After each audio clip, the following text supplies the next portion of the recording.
మీరు ఏదైనా ఒక పనిని ప్రారంభించినప్పుడు పట్టుదల కలిగి ఉండాలి.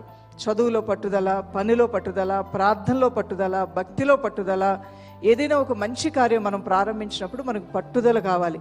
అందరికీ మంచిగా చేయాలనే ఉంటుంది, కానీ పట్టుదల కొన్ని రోజుల తర్వాత వదిలేస్తాం. పట్టు విడుపు అంటారు కదా, ఆ పట్టు విడవటం వలన మనం ఏదైతే ప్రారంభిస్తామో దాన్ని కార్యసిద్ధి మనం చూడలేకపోతుంటాం. ముగింపు అనేది దానికి లేకుండా మధ్యలో అసంతృప్తితో ఆగిపోతూ ఉంటాయి.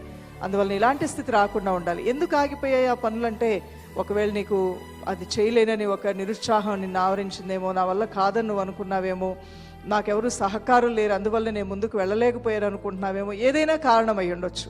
అయితే నీలో ఆ దేవాతి దేవుడు ఆ పట్టుదలని అనుగ్రహించాలని ప్రార్థన చేయి. ఆ పట్టుదలతో ఒక పని చేయడానికి నువ్వు ఆ పని గూర్చిన పట్టుదల, ప్రార్థనలో కూడా ఆ పట్టుదల ఉన్నప్పుడు నీ ప్రార్థన, నీ ప్రయత్నము నీకు సక్సెస్ని ఇస్తుంది. కాబట్టి ప్రతి కార్యంలో నాకు పట్టుదల దయచే ప్రభు అని ప్రార్థన చేసుకోవాలి.